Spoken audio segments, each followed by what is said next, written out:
Olá, judoca, que é o Sensei Scalise. Irei citar para você as ilustrações a seguir de Alexandre de Maio, com roteiro de Alexandre Salvador. O criador do caminho suave.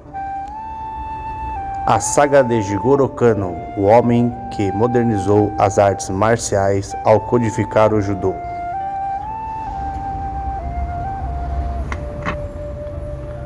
Outubro de 1860, nos pés das montanhas de Hokko, em frente à Baía de Osaka, na província de Mikaji, hoje parte da cidade de Kobe, nascia o menino que transformaria para sempre as artes marciais. Ele foi o caçula dos 5 filhos do casal Shirozako e Sadako Kano, uma família abastada, conhecida e respeitada pela produção de sake. Embora tivesse nascido em uma família tradicional, Jigoro foi diretamente influenciado pelo início da era Meiji, que tirou o Japão do isolamento feudal. A mãe de Jigoro morreu quando ele tinha 9 anos, e então seu pai decidiu se mudar com a família para Tóquio. Rapidamente, ele se transformou em um bem-sucedido empresário do ramo de importação. Convicto de que a integração com o Ocidente era o caminho do futuro, o pai de Jigoro, desde cedo, pôs o filho em contato com a cultura do outro lado do mundo. Jigoro foi educado nas primeiras escolas bilíngues do Japão. Mas sua origem nobre era motivo de inveja dos colegas mais velhos, que constantemente o agrediam e se aproveitavam da vantagem de serem maiores para caçoar do garoto franzino.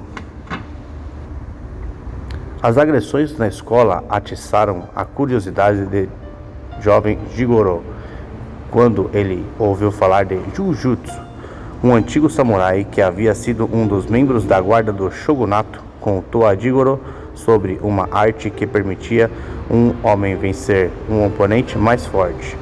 A ideia perseguia os pensamentos de Jigoro, que passou a procurar um mestre de Jujutsu que estivesse disposto a ensiná-lo. A busca não foi fácil.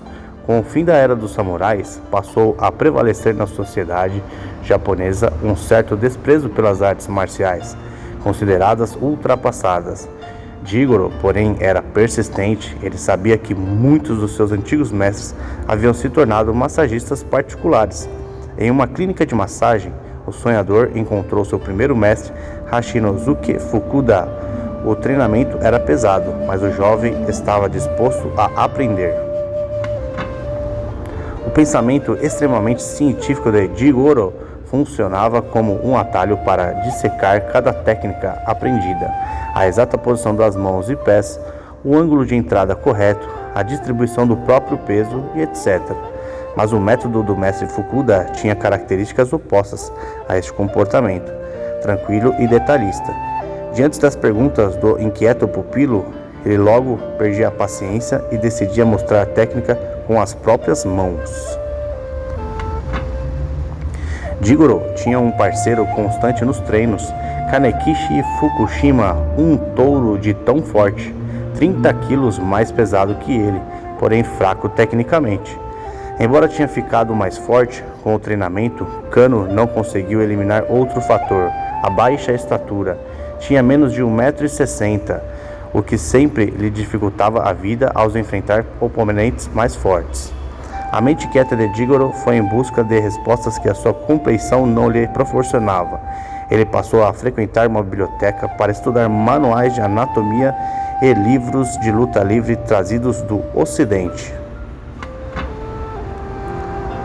Foi por meio dos livros e de sua mente criativa que Jigoro inventou um dos primeiros movimentos do Judo, o Kataguruma. Com um movimento de rotação dos ombros, ele intuía ser capaz de derrubar o gigante Fukushima. Funcionou. O impacto da queda do lutador, de quase 100 quilos, fez com que as paredes do dojo tremessem. O baixinho Jigoro tornou-se o principal discípulo do mestre Fukuda, depois da morte do sensei. Em 1879, a esposa dele deu a Jigoro os pergaminhos com todas as instruções e os segredos da técnica do marido. O presente despertou ainda mais a curiosidade de Jigoro, à época com apenas 19 anos. Ele passou a bater de porta em porta, de dojo em dojo, em busca dos segredos de cada escola. Os mestres do passado deixaram instruções sobre a forma ideal de vencer? Que tipo de conselho eles legaram sobre a forma correta de treinar?